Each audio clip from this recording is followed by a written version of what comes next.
NCERT की किताब से बाबरी मस्जिद, भगवान राम, श्री राम, रथ यात्रा, कार सेवा और विध्वंस के बाद की हिंसा की जानकारी हटा ली गई है।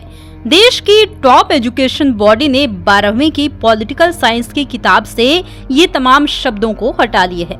वहीं बुक में बाबरी मस्जिद नाम के बजाय इसे 3 गुंबद वाला ढांचा और अयोध्या विवाद को अयोध्या विषय के नाम से पढ़ाया जाएगा।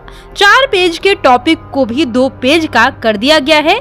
बाबरी मस्जिद विध्वंस या उसके बाद हुई सांप्रदायिक हिंसा का संदर्भ क्यों हटा दिया गया, इस सवाल पर एनसीईआरटी के डायरेक्टर दिनेश प्रसाद सकलानी ने कहा कि हमें स्कूल में दंगों के बारे में क्यों पढ़ाना चाहिए। हम पॉजिटिव नागरिक बनाना चाहते हैं, ना कि वॉयलेंट या फिर डिप्रेस्ड इंसान। 2014 के बाद से एनसीईआरटी की टेक्स्ट बुक में संशोधन का ये चौथा दौर है। 2017 में पहले दौर में एनसीईआरटी ने हाल ही की घटनाओं को दर्शाने के लिए संशोधन की जरूरत का हवाला दिया था। 2018 में सिलेबस के बोझ को कम करने के लिए संशोधन किए गए। 2021 में भी सिलेबस के बोझ को कम करने और छात्रों को कोविड के कारण पढ़ाई में दिक्कत से उबरने में मदद के लिए संशोधन किए गए।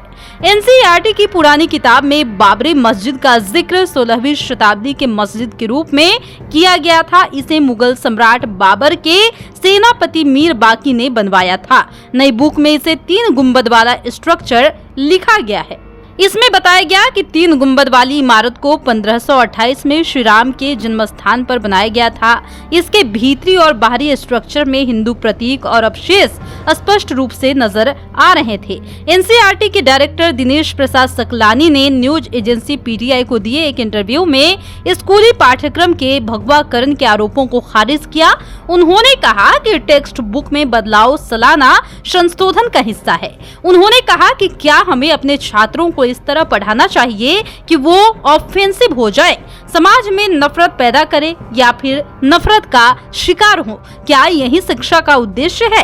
क्या हमें ऐसे छोटे बच्चों को दंगों के विषय में क्या सच में पढ़ाना चाहिए? जब वो बड़े हो जाएंगे तो इसके बारे में वो जान सकते हैं, इसमें कोई बुराई नहीं है।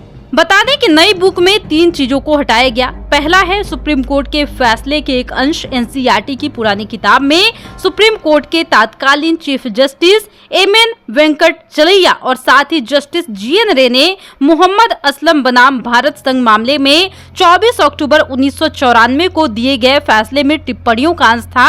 इसमें कल्याण सिंह को कानून की गरिमा को बनाए रखने में विफल रहने के लिए अदालत की अवमानना का दोषी ठहराया गया था।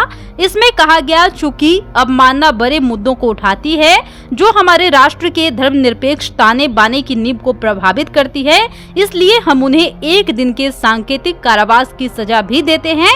नई बुक में अब इस हिस्से को हटा दिया गया है।